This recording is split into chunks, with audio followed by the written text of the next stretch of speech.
Bootlet présente d'autres fonctionnalités que celle-ci. Par exemple, on peut rajouter des boîtes dans lesquelles on a un autre contenu qui va apparaître. Par exemple, ici, vous pouvez rajouter par exemple une carte Google.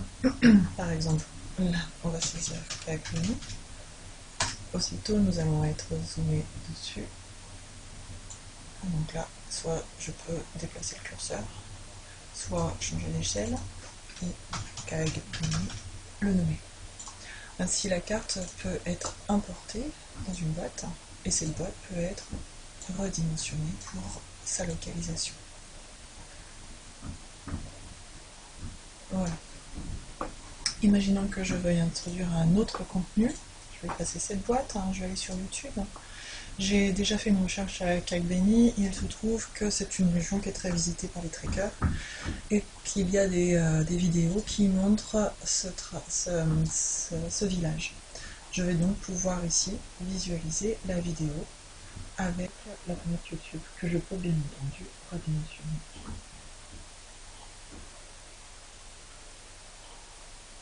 Ça, ce sont des fonctionnalités d'ajout et bien entendu, comme les autres boîtes, elles peuvent être liées aux autres boîtes. Autre particularité, il y a aussi des modes présentation qui sont proposés.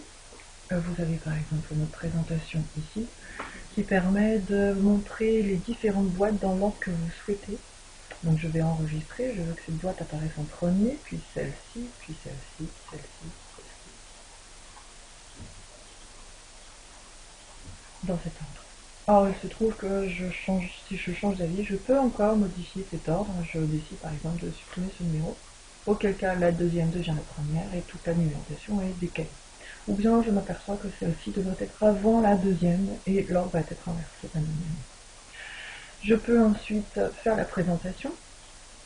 Donc ici, on m'explique qu'il me suffit d'utiliser le clavier avec les touches droite et gauche pour me déplacer d'une case à une autre, ou si je veux revenir en arrière avec la touche de gauche. Si je veux sortir de la présentation, j'ai la touche Exit dans le coin à droite. Je peux tout effacer, choisir une autre disposition, faire une autre présentation. Il existe un deuxième mode de présentation où cette fois-ci je ne choisis pas l'ordre des boîtes, le mode 2, où cette fois-ci on va me demander de délimiter les espaces que je veux faire apparaître et dans quel ordre je veux les faire apparaître. Je vais dans un premier temps faire en sorte que la première case soit toute créée, toute visible, puis une deuxième dans laquelle on va introduire les 4 boîtes délimitées tout à l'heure, puis une troisième boîte autour du... je vais placer la deuxième, donc une autre boîte, qui est ici, la troisième est ici, j'aurais dû aller sous couche, donc je vais la déplacer ici, puis revenir sur l'autre. Donc je déplace celle-ci, voilà.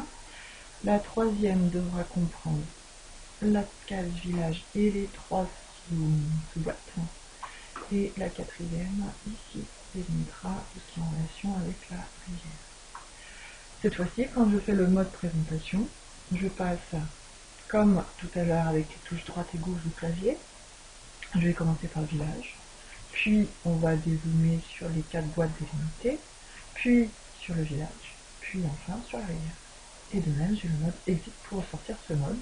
Je peux tout effacer et choisir une autre présentation en double-cliquant si je souhaite par exemple que cette case et cette case apparaissent ensemble, la première image et ainsi de suite.